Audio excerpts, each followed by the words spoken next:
Hello! Hey. We are live. Hello, welcome to Live. Academy Voices Live. My name is Anthony, I'm Gabby. I'm Angela. and we are people on a journey Yeah. to reach more people who are like-minded people. So there you go. That's an opening for you. Hi, ladies. You're like, don't let him do that again. Okay, you're fired. Yes, You're he's out. fine. You're out of here. You're out of Can't here. fire Anthony. Welcome, everybody. It is good to have you. We have a really exciting episode today. We're talking about Academy Voices. As you know, on Thursdays we all come together, and Angela, Gabby, and myself, and we discuss this lovely little thing that the three of us do together called Academy Voices. Angela, what number of audiobooks are we up to now that we have published? Do you know off the Oh top of my your head? gosh. I was just in there last night adding a few more. I know that we're Encore, we're 650, aren't we? Or we're around there? close to. Yeah, for sure. Yeah. Makes So sense. yeah, so that's super cool. And what I wanted to talk to you about today is we have a very interesting thing going on. There is a lot of authors who are, well, we know this is not new, but they're having a lot of troubles with ACX, Kindle, Amazon in general, and they're leaving. And we have started seeing some of that with some authors coming to us. One author in particular recently who has a massive portfolio of work and has decided to come over to Academy Voices to get away from Amazon. And so we're helping them. It's very exciting because it's a lot of audiobooks. And we want to talk about kind of today some of that knowledge about what actually happens for authors on Audible and Amazon and Kindle and ACX, and some things that you may not know maybe as narrators too about how that whole structure is put together, and how Academy Voices can really help you bypass all of that headache because it can be a headache. Real quick, yeah, so Gabby, Angela, any particular news going on real quick? I don't know if we want to share because I don't want to monopolize the whole session. No, I think this is a great topic. Okay. Yeah. Okay, Jinx. cool.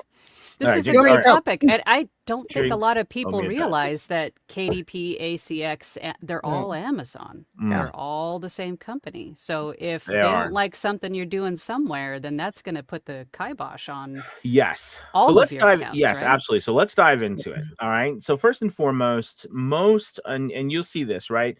Most authors, well, if you want to be on Amazon or Audible, right? Amazon owns Audible and Kindle. Audible owns ACX. Now, these used to be, well, ACX used to be a separate company way long ago, but they Audible bought it. Right. And of course, as we know, ACX is the independent publisher, independent producer platform that they use to where indie people can upload their books, connect with independent narrators, and directly put it on to Amazon itself and Audible itself. Okay. By the way, Apple Books is included in that. All right. It does go to Apple Books. That's the other place. That's all they distribute. They distribute to Amazon and Apple Books. So, with all that being said, in order for an author to put their audio, to get an audiobook and to go through ACX, they have to have their book on Kindle. Okay. So they actually have to have it uploaded to Kindle or ebook, some version of it uploaded to Kindle so that they can tie the account. They cannot go to ACX and upload or and commission a project. So if you have because we have this account, even though we don't typically use it directly because I don't like to go directly, we go through a side door. I'll tell you in a little bit. But basically, when you open like, as you know, as a narrator, when you go on there, you have a producer account but you cannot publish books. So you have to open a separate account if you want to be rights holder, right? Mm. So there's a rights holder account and there's a producer's account, producer meaning the narrator. So a rights holder account, once you open one of those, because I think many narrators have probably never had one of those, because why would you? But once you have one of those, what happens is it asks you, what are your books? What books have you published with your through your Kindle account? And if and real quick, this is completely different from like an author's Amazon profile, right? They're not connected. Okay. Well, no, it goes I mean, being on Kindle, right? That's that's how you start to get your profile. Because they're not going to give you a profile. I mean, now unless you're through a third party who is already have a agreement with them. Okay. Unless you set up an affiliate with them. There's a lot of stuff. It's a headache. It's a headache. But So when you're saying Kindle, are you referring to KDP? Yes. So KDP, thank you. KDP is Kindle Direct Publishing. Right. All right. So that's what KDP means. And Kindle, just going back to the when they had the Kindle Pad or whatever, and Kindle still has Pad. But that's their independent publishing wing for the actual words, the books themselves. All right. Whereas Audible, ACX, is the independent publishing wing for the audio. All right. And so yes. So anyways, that's so as a rights holder, right? When you log on to ACX, you have to show where those books are. And if you don't have them, then you can't publish anything. So anyways, which means that if, leading all to this point, if you are an author and somehow and this is happening across the board, everybody, some ridiculous reason that maybe there's a word in the title that for some reason triggers the algorithm that is not kosher with whatever they're trying to do, if there's a misunderstanding, if there's a typo, if you've clicked the wrong button, Kindle will come back and be like, no, you are not allowed to do that. And yes, you get out of my head, Angela. Damn it, Monty Python. But here's the big thing, and here's something I can talk with a lot of personal experience with going through this with YouTube. Yeah, same thing. They are there is no appeal. I mean, there is they pretend you have an appeal process, but the appeal process is a joke. Right. Because I don't really, I mean, it's impossible you appeal something and then a few minutes later it's like your appeal's been denied. Nobody looked at that. No, they ran it through an AI algorithm, just like they did. Don't use AI, but here's our AI algorithm. Yeah. It's a bunch of crap. Wow. So anyways, what I'm saying is happening, right? And that's happening is that you have this. So you have authors, if something happens to their Kindle account and that Kindle account gets banned, then any audiobooks they've had will also be removed because they cannot have audiobooks directly, exclusively through, here's the key, exclusively through Audible if you are not going directly through that platform as an independent publisher. Okay, so that's what's happening to a lot of authors, and there's not a lot of recourse. There's unfortunately. So that's where we come in. All right, because just something I want to kind of clarify, I guess, for everybody in this is that each version of your book is its own product, is ultimately why this is the case, right? You have the published print book, you have the Kindle book, you have the audio book, and so it's effectively like it's not one book, it's 3 books every single time. Yes, you're absolutely right. I mean, all of them have their own, like for example too, they have different, your book is going to have its own number, right? Its own ISBN number, right? Audiobooks will have their own numbers too. They're separate. They're all also, they will have a separate number for libraries. Now, some time together, some are separate. We make them separate, but some will time all so there's, yes, I mean, you're talking millions, hundreds of millions, billions of products, because one book can be 3, 4, 5 different SKUs, right? So that's it's a lot. It's a lot. And imagine if you have all of this stuff and in one fell swoop, because of one misunderstanding, that everything is just, they ban, everything's removed. All of a sudden, and here's the thing that was interesting, as I'm learning more with this particular author that we're working with, that's bringing over their work. I feel horrible for him and all of the voice actors, because now the voice actors are reaching out, because we signing contracts with everybody, is that they're all earning money, but all that's going to stop. Right. And you said this was 82 books that he had? Well, that's only the one there's another like 20 in the pipeline that are being done currently. But yes, that's how many actually were published. Wow. Yeah. Wow. Wild. And these people are earning, they're earning money. Like, and we have some of them who are in a VO Journey Academy already, but there are many, I think there's 70 plus different narrators. Wow. Right. Across this. But they're like, earning money every single month. And that's all going to go away. So how can we, one AI algorithm, right, for whatever reason, didn't like whatever whatever it was, which, remember what happened to us on YouTube. I will never forget. Right, we had it could, because again, what happens is it really screws over a lot of people, because it was Academy Voices, right? And we had about 40,000 subscribers. We were earning for our narrators like thousands of dollars a month for them. And they took it away because they claimed our narrators were AI. The joke behind the it's not irony, it's a horrific, sick joke, but that's what it was. And it's like, and how do I explain? I'm like, they're like, make a video, tell us why we're wrong. I'm like, you're wrong. These are real people. Look at all the, and I would show them for real. And as no one looked at it, there's no way, because if they actually took a moment, they would have, and so what I'm saying is, I'm not claiming that there aren't real reasons, because if you've been on ACX long enough, there are some scams, there are people who are scamming the system, doing things they shouldn't, and there needs to be some sort of checks and balances with that, because they don't have people doing it. They have algorithms, and people get around the algorithms, where, by the way, that's what's different about us. We're people doing it. There's no algorithms. Right. So, but there has to be checks and balances. But the problem is when you completely, and this is what does scare me about AI in the end, is that if you completely remove people altogether, there is no room for any sort of that's, like common sense, because it's either one way or, whatever. People get left behind, lost in the mix. That's not actually what happened. But because you have you can't understand that, you're screwed. Anyways. Wow. So that's so frustrating. But insert us. Yay! And what we do huzzah!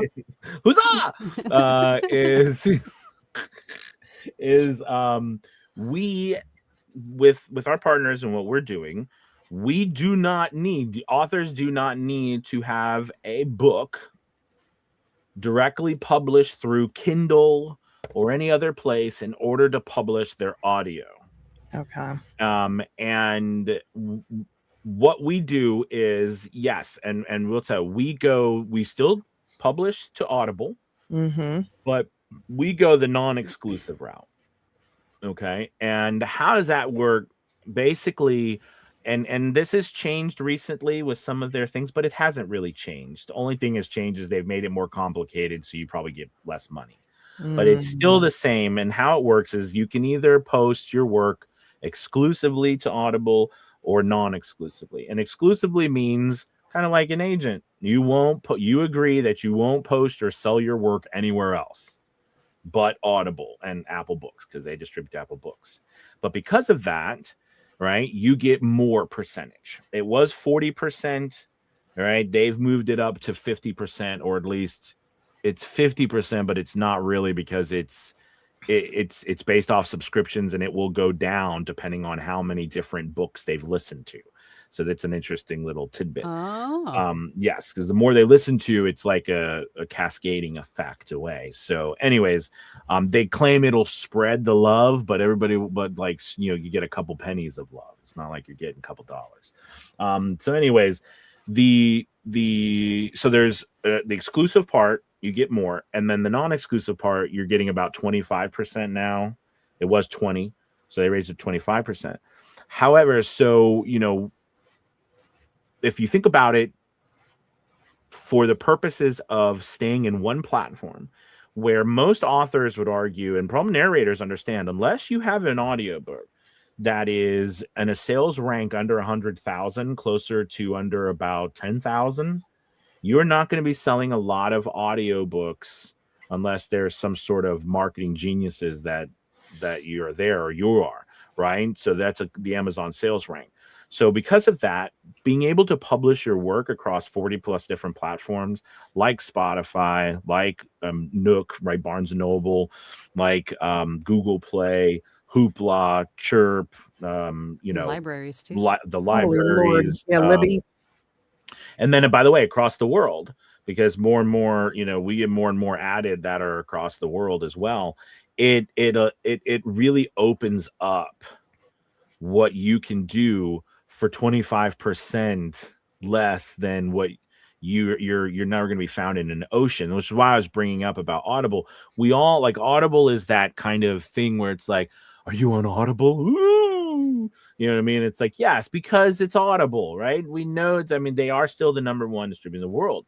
However, right, they still take more than everybody too. So, you know, and that's always been an argument. We always are like upset about the numbers because they do, but it needs to be a lawsuit. I'm sorry. And I think that's why they tried to do this. I really think that's why they've tried to do this new model too, because I know they're losing, even though they're still by far #1, of course, they're still losing a lot of people, and it's getting the crown worse is slipping. Right, and you know, feel it. You can't. They can't let that happen. So they probably think this new complicated model, and it is complicated. I mean, we've watched the videos. We've tried. You know, it's silly. But that's so bringing people over. So what we do in that kind of transition is, if you're somebody who is, or you're a narrator who knows an author who is going through that similar situation, or you're an author or you might be an author, might not be going through that situation. You're just tired of not seeing anything happen, right? What we can do is we can take that work and we can put it through our process and work directly with you to, you know, publish your work through all of these different places. And you won't lose. And here's the thing, you won't lose out on being on Audible, right? You might just, if you were exclusive, there might be a different percentage change, but you might be somebody's like, hey, I ain't making that much money on Audible anyways, because you put it up there. And unless you pay a crap ton of money to promote your stuff, because Audible's like Fiverr and all, and they got ads. So you can put your own ads up for your own audiobook or your book. Unless you pay a whole bunch of money, or you have a massive community that you've built over years that is waiting for your new release, you're not going to sell much, because people aren't going to find you on that platform unless, I mean, they're just not. Like, if I've published books. I know Gabby has book. Angela, have you published a book yet? Yes. Yeah, Gabby, you published a book? What have you published? Oh, I know what you published. I'm sorry. Yes. You don't have to say it. I don't know. You're like, I remember back when we were doing that. Well, one under my name and then one under pseudonym or pen names. Yeah. I remember that one. And Angela was one of the first. So I had this idea way back when, and Angela had this, and we remember that. And I was like, Angela, you should do this. And Angela did it. And she did it early on. Was published. Anyways, sorry. So, Squirrel, but yeah, Squirrel. So we have books. What I'm saying is, right, we have books, right, Gabby? Yeah. Sorry, Gabby, go ahead. This entire discussion, right? Share it with the with the author community. Share it with authors you are working with. Tag authors. This video, this needs to be shared and shared and shared again, because authors need new options, and we have it. Alternatives. Yeah. Yeah, yes, I think, wasn't it when we were working together, wasn't it, Angela, when we were doing we came up with this idea? about the audio, the books. I think We've had You guys are lots being of very covert ideas right now. over the years, Anthony. You have to be more specificity. Yes, that's true. That's true. It's a rabbit hole we shall not go down. We shall not traverse. All right. Oh, that's funny. Not Stop today. it. Not But today. we're focusing on Yes, focus. focusing So, on being yes, a yes. plausible resolution for authors that don't want to deal with the AI overlords, I guess. Exactly. I mean, yeah. And it's kind of like another thing to think about if you're an author or even a narrator, because you have to understand too, you know, the narrators, most of the yes, there's of course a lot of per finished hour work, but let's be honest, there's a lot more royalty share work. Mm. And you know, as a narrator, right, and you do that, you know, you are sharing the you know, the risk of all of that work. You know what I mean? You're sharing it by giving 7 to 10 years of possible returns, right? So you kind of share that upfront cost.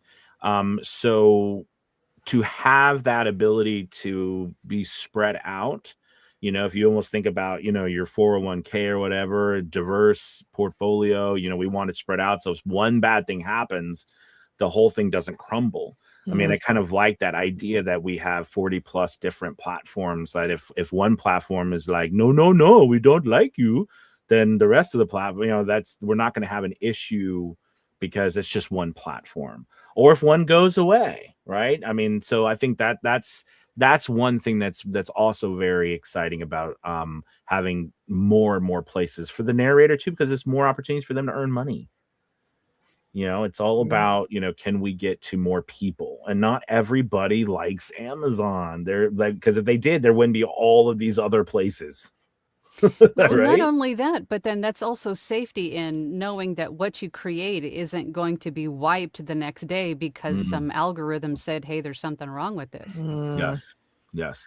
You No, know, it is. It is. It absolutely is. So some of the things that we do now, like if that's a situation, how that works basically is you'd come to us and we chat on the phone. Like this particular author came to us. We talked for about an hour and, you know, just talked about everything that was going on and chatted. I think I was out walking the dogs. We were talking and he was talking he was doing something. Anyways, point is that from that point, you know what I mean, when we get a chance to understand what your vision is, what you're trying to do, then it's basically just going into our process. And in the particular case, most of these authors or narrators, they've already done the work.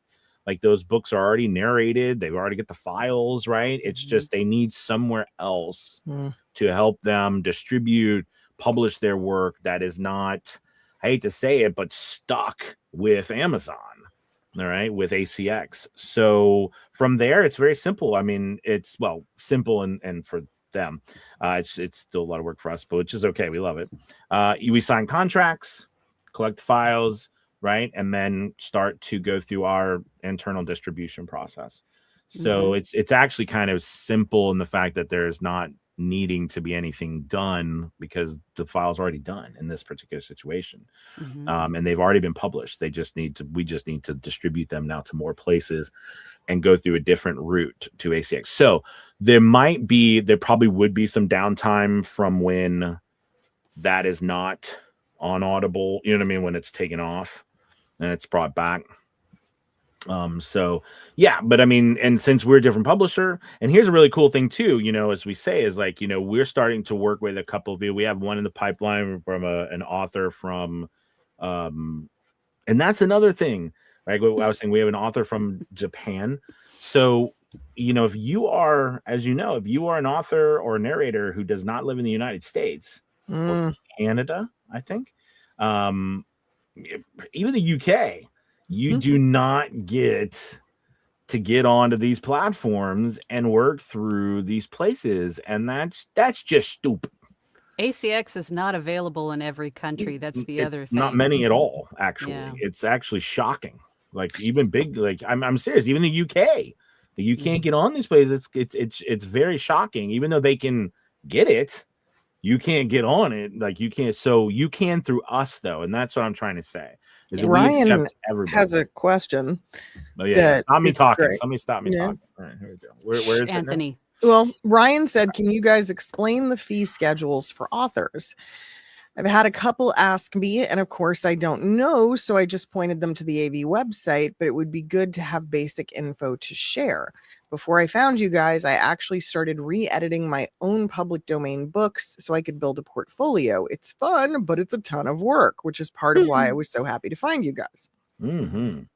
Okay, so how we work, okay, and this is primarily built around because of how all the retailers and libraries submit their payments and their reports to us. Is we work on a quarterly basis, and we pay out quarterly, and we also have links. We have a really cool dashboard through the links that you can check and see where you are with things, and it's updated monthly.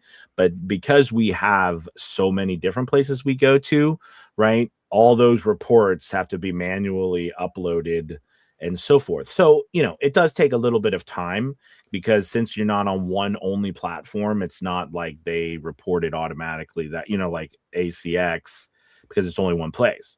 Mhm. But yeah, that's how we do it. Absolutely. Yeah, we do it Now, quarterly. It's quarterly. Yep. I just want to make sure that answers the question. Was that what the question was that I'm Well, I'm not sure, because he said, can you explain the fee schedules for authors? I wonder if he's asking. Yeah. Okay, so that's good. So we Yeah. really streamline this process. Okay. So basically we charge a $350 production fee. All right. And then from there, we have if you're doing per finished hour, right, you have that between the voice actor and the author, and they get everything that the author pays. Okay, whether it's $50 per finished hour or $400 per finished hour. Okay, and that goes to the voice actor, and then from there, once that is completed, our fee schedule is, we distribute the work. It's 80% to the author, and via Academy Voices is 20% management fee for that ongoing, as long as it stays here. But the author, again, owns the files, so the author could choose, hey, I want to take my files somewhere else. They always have that right. Okay. If it's royalty share, we still have our production fee, but it is 10 years instead of 7, because we like to give more time for the narrators. And then that still remains the same. 40% goes to the author for those 10 years, 40% goes to the narrator for those 10 years, and 20% goes to Academy Voices. And I did that purposely by adding the production fee so that there would be a higher rate going to the author and the narrator. So it's very straight across the board on that fee schedule. And that's actually great also for the for the pay for production for PFH, because if we just take a flat fee, and so whatever the author and the narrator decide is the per finished hour rate, all of that goes to the narrator instead of us taking a piece of that. Right, exactly. And I wanted to change, because before it was trying to figure out how do we work with, and I hated the fact we're all voice actors here. We hated the fact that was kind of one of the options. I was like, no, let's just do it this way. And on the same time, our flat fee is super. I mean, I think it's like cheaper than anywhere.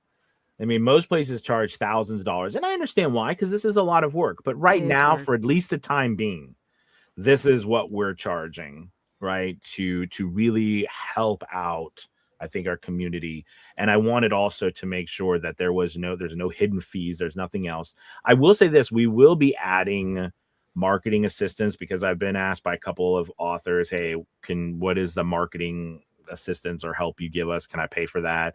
Also been asked by a lot of narrators, do you guys have an engineer? Can I do the work and then send it to you guys? And in which case, for an engineering service, we don't have it yet, which is funny because we could, but we don't have it yet. Working on it. We're working on it. Then what you would do is it would be a per finished hour add-on. You know what I mean? Like a $25, $50 per finished add-on, which is typical across whatever, engineer you ever typically hire for audiobooks. So we would help with that. Yeah, I think that hopefully it's very easy. Like I try to make it super simple to understand, and it is very transparent on the how it works page. So, and that's one thing, we publish it. We don't hide it. Yeah. I wanted it to be very open and out there. I think that's great, just touching back on the per finished hour thing, because a lot of brand new authors don't have a whole lot of capital for a very high per finished hour rate. So it doesn't create a barrier for entry for us, for them, if that's the route they wanted to go. If they decide on $100 per finished hour, you know what I mean? Like some of the other publishers will charge a flat fee of what, $300, $400 per finished hour, and that's it, no negotiation at all. Right. But with us, they can negotiate with the narrator. Because I wanted to make sure the narrator had more control over their decisions, right? Because there comes a point where you can argue, well, and the reason why we can do that is because I removed us from that discussion of what we earn, because we don't take anything from the rates. So because of that, that's really a decision that the narrator and the author need to make together. Now, we're here for you, for both the author and the narrator, to help mediate that. So we're not going to leave you, we're not going to let anybody get scammed, all right? Because that's our job. But you know what I mean? And we do now, one thing we do though is we do help you by making sure that money is collected, contracts are signed. You don't have to. So here was another issue. I've had this with multiple authors and narrators happen. This is a story, is that remember, authors, we're narrators here, but authors are worried too, because they get scammed.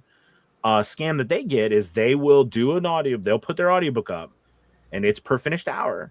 And the author, the narrator will say, you need to pay me this. And they remember, it's not done through ACX. They have to do it all themselves. And they will pay them. Like they'll say, well, I want half up front. All right. Which is I'm not saying that's a bad thing, but then the narrator takes the money and then they don't deliver.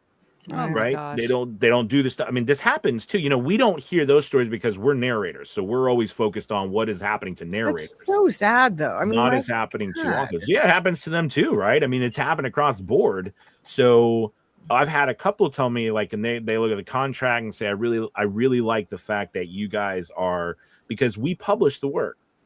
So it does us no good. Remember, Audible and ACX, they don't care who pays who, what goes what, because it has to go on if it goes on their platform, that's all they care about. They don't care the rest of it. They don't care what happens. For us, it matters because we're not going to put something through, right, that we can't put through, that we're not going to use. So we collect the money. We make sure that both parties are done. So as being that mediator, I think that's a good thing. That's huge. Wow. Huge. I learn a lot. I mean, I'm telling you what, we've learned so much by being on this end of publishing that I never knew as just a voice actor, just doing audiobooks, right? You don't know all this other stuff until you get into it. And then you typically don't know what's going on with authors because you're not in that side of the business, right? You're on the other side. Yeah, anytime you turn your chair around, right, and you have the opportunity to work on the other side, you just learn so much. And honestly, I think you become stronger in your own performances from the experience. No, absolutely. And I think there will be a point, as we're starting to get there now, as we're talking about this author today, and we had another author recently who's great. They've all going through this, the model we have and everything is that we're going to have more and more authors hopefully opening this up, coming more and more per finished hour work as well, because they're out there and people are booking a lot of work. It's always a challenge getting your name out there as well, and people knowing, that you exist. So what helps a lot, and by the way, it's been incredible because we have a couple people like Eric Grimes and some other who has just been, I'm sorry, Eric, you're amazing, who have just been so incredible getting, like, just talking us up to authors and authors then coming to us. Yeah. Rebecca, I mean, right? Rebecca has been incredible. I mean, like so many people have been incredible. And I don't say your name because there's so many of them, but these people have narrators, and that's the power of what we do as a community, right? Is because us talking about something helpful. I was joking. I got booked. I was telling ladies I got booked earlier, and I was like, for doing an audiobook. I haven't done one in a while, but I'm doing one now. And I'm like, hey, you should. They're like, can you help me put it through ACX? I'm like, no. Let's put it through Academy Voices. And so it's, I love that. What do you guys think? I know I've talked this whole time. I think we need a little graphic with you in a wizard costume with a wand going no, and below you No. the ACX logo. I think that would be fantastic. That's what I think. And then Gabby behind him with the staff. You shall not pass. Exactly. I think it's great. So we have to have donuts in there, right? I don't think anybody bring donuts. You could put the donuts on the wand. You could just have, that's some crazy donut wand right there. Nobody brought donuts today in the chat either. I know. I do think this is cool. And I want to talk about this. Captain says, hey, all, I've got 2 narrations live with AV. Cool. So I haven't got a whole lot of sales history.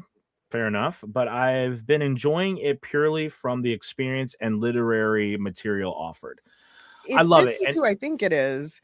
Yeah, he's relatively new. Git is but he's been knocking out some amazing stuff. Yep, his just published a couple of them. Yeah, his auditions have been top notch. And we're excited to continue that momentum. And honestly, yes, because those books are so new and they've just gotten, it's going to take some time. But I think, 6 months from now, a year from now, multiple, it's going to be a completely different, perspective. It would definitely help to market them too. Make an infographic, and that's what post it on social media. And the reason why I put that up there, because I wanted to say too, all that stuff, but also is I think what's exciting for us here too is we're big, all of us, Gabby, Angela, myself, we love marketing, or we love actually getting the word out and variety different ways. So like I know for us, we're passionate about putting stuff together for this purpose, because a lot of the sales for these things, like I love royalty share because the upside is endless if you can sell them, right? So that's what we want to also help with too, is helping people with that, which is part of what VO Journey Academy is about.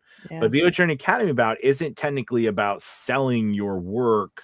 It's about selling you as a voice actor, right? So, I mean, it's an interesting, now I'm thinking about that. It's an interesting gap there that maybe, now I think if you think about it, it's the same thing. It's just a product in sense that you're an audiobook, but it's a community. So we'll talk more about that amongst ourselves and see if we can come up with some more stuff to help people market their own stuff, because eventually we have 650 audiobooks. It does become exponentially more difficult to promote each one ourselves. But you as your portfolio. Oh yeah. Narrators have to be on top of that. I mean, to not promote your own books is crazy town. But many might not know how to, and I think that's where to start or what to do, and I think that's a good thing for us to add to some educational stuff for Academy Voices. It'd be cherry claws and bear fritters. There we go. Oh, in the infographic. So Anthony's got the wand, Gabby's got the staff, and I have a dozen. Here we go. I like that. We could have sprinkles just raining down from the sky. I mean, there's so many things we could do with this. I love it. I love it. Okay, let's see what is Rise if we only knew someone who makes amazing graphics. Wait, what about that lady? Amazing. Yeah, and I will say that the three of us here, it's I think it's opened up our ability at Academy Voices to do so much more for so many authors and narrators because of the team we have in place now. When I was just kind of doing it by myself, and I had there was people that came and go that helped. It was very wonderful, but it was very limited. And now that the three of us are kind of cemented in place here, it does really, I think, wouldn't you guys say it opens the door for us to be able to do more? Absolutely. Yeah. And even that, we're already, I mean, there's even more and more we could do. I was thinking about once we hit that 1,000 book mark, what's the, what is the next thing? And I think for us, for me, what I'd like to see is again, us building more and more relationships with authors and, and trying to build a home for authors. Because I think we've really built a successful home, I think, for narrators and stuff to feel welcome and also feel safe, that they're not getting scammed. But we need to have that same place for authors. And I think we're getting there. We're getting there. But doing things like this is important. And the narrators helping out is so important. They've been amazing so far. Well, like you said, I see audio engineering in our future, marketing in our future. We could even do print publishing at some point in the future if we wanted to. And we've got the I had originally wanted to do that, and I still do. We have the setup for it. It's just kind of one of those things where we've not really pulled the lever yet to do I it. see that in the future, but I think we've got full cast reads, we've got immersive audio. I mean, we've got a lot of stuff that we want to I did want to say, because this was brought to my attention by a couple of narrators about this was very interesting that we do. By the way, we do duet narration. Yeah. And we do royalty share duet narration, which I don't know how many places, even on Audible, they don't do that, to my knowledge. Am I correct? They don't do that on ACX? They can, but one person has to act as the yes, because there's only that's one not how person we per do it. book. We're able to do it. And I will, in all fairness, guys, and I hate this, and I know she's busy, but we do have a fourth team member who is very vital to this whole process. And she's actually been with me since the beginning. And that's Tiffany Magnuson. Tiffany is the one who is kind of the genius behind the creation of all of our reports and how they get managed, because there's a lot of information. But basically what she was able to do was put together a system to where percentage wise, we can split the percentages and run the reports. And so we're able to do 2, 3, 4, 5, however many people we want, and be able to pay those people based off of those splits. So we're able to do the duet narration individually, which makes us actually extremely unique in that sense. And we want more authors to know that, because I think more and more authors are looking for duet narration. Yeah.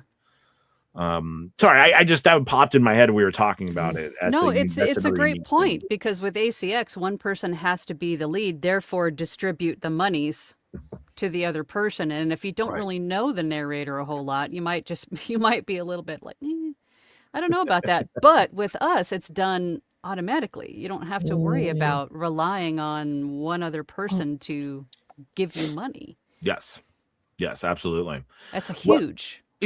So I think that's a lot of great stuff we've got going on, and we're working, like I said, with this author now. So if you guys come across any authors like that, or authors you're interested in learning more information, you know what I mean? I think any of us are great to reach out to, but you can always reach out to me, and you can reach out directly through the website or wherever. But we're here to help. And the cool thing too is we're here to support you. There is no chat bot on our website. There is no AI. I mean, I don't think people want that. I don't know, but we don't have one, because you're going to talk to a real person. So I think that's something, again, very special about us. Oh, we have a question. There's a good question. Not a dumb question at all. Okay, read that, Angela. Which one? When you all started narrating, how did you know if you wanted to use your name or use a stage name, so to say, a pseudonym? I think it's really going to depend on where you want to go in the industry, and if you need to keep certain genres completely private. And not only that, but I think there's also some narrators that proudly share both names, if pseudonym, and they're all in the same social media. So I guess I don't know. It could go either way, I suppose. I have one. Yeah, I have a couple, actually. And so when I started, I had no clue. So I used my name. I wish I had used pseudonyms, because you can go listen to my beginning stuff and you'd be like, oh, that's hilarious. I think it is. I think it's a reminder of how far you've come. But I mean, if we're talking vanilla versus spicy, it's just like, bless your heart, you've come so far.